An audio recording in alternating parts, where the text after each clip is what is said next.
Number 15, I want to talk to you shortly concerning fatherhood and fathers. Sema, fatherhood and fathers. Please talk to me loudly. Sema, fatherhood and fathers. 1 Corinthians chapter number 4 from verse number 15. Can somebody read all of us in the board quickly? 1, 2, let's go.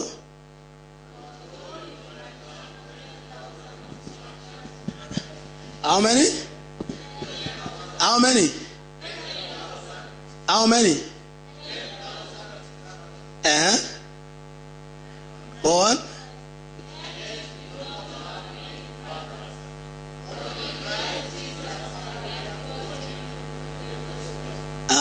Let's go to the next verse.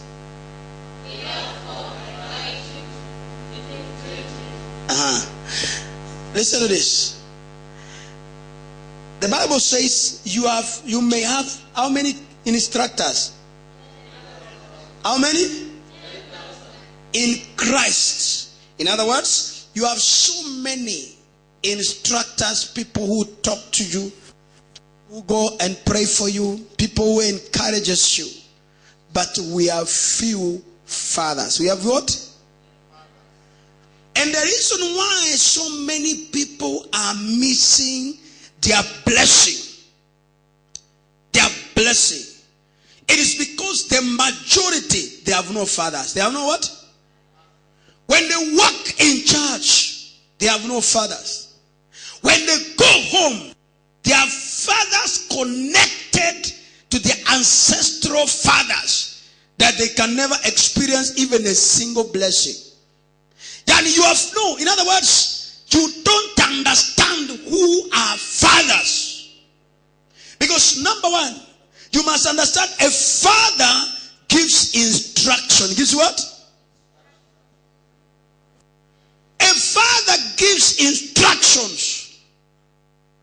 And there is no level of instructions that somebody can give to you that are more viable. Let me tell you, the biggest challenge right now, the whole world we have is lack of fathers. Same lack of fathers.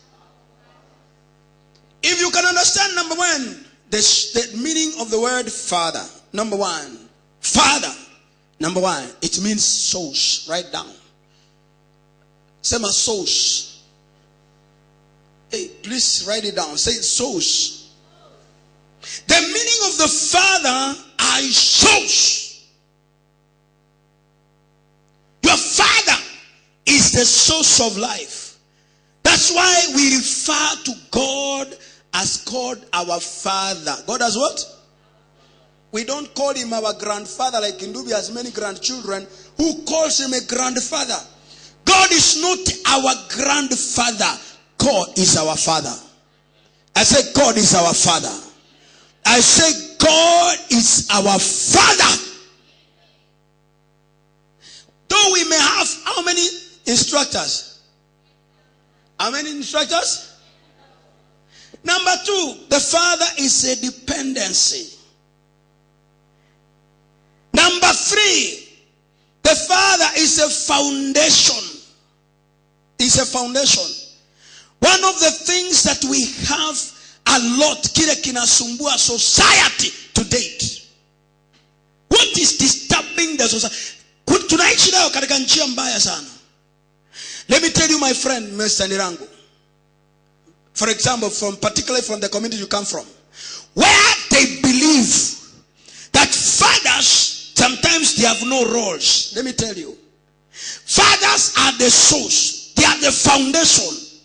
Anywhere, no matter what they are. Paul says, and that's why people even come to church, they miss a blessing. People can move everywhere. People can be in every church.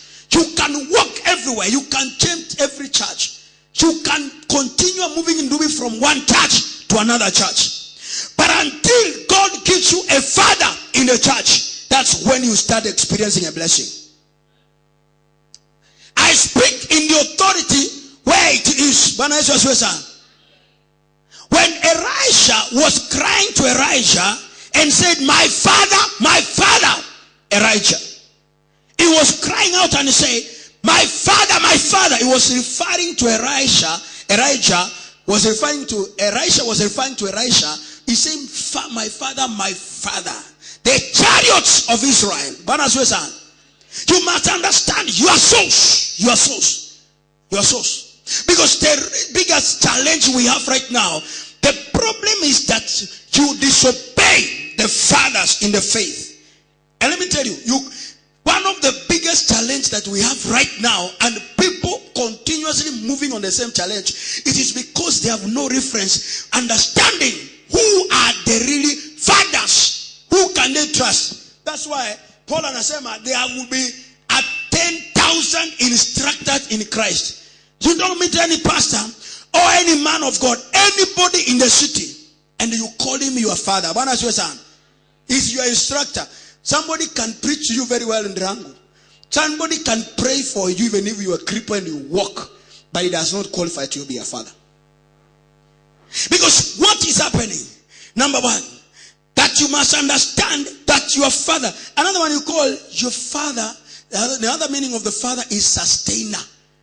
The father is a sustainer, is the one that will sustain. You can never be a father when you cannot be able. In other words, in the Christian circle, that's why every day, all my life, my lifestyle. Right now, we have talked a lot. We talked with the Reverend Mwangi of Free Area as a man of God. Tomorrow morning, is bypassing all many churches in this city. Reverend Mwangi will be here tomorrow. Bwana asifiwe sana. Bwana Yesu asifiwe.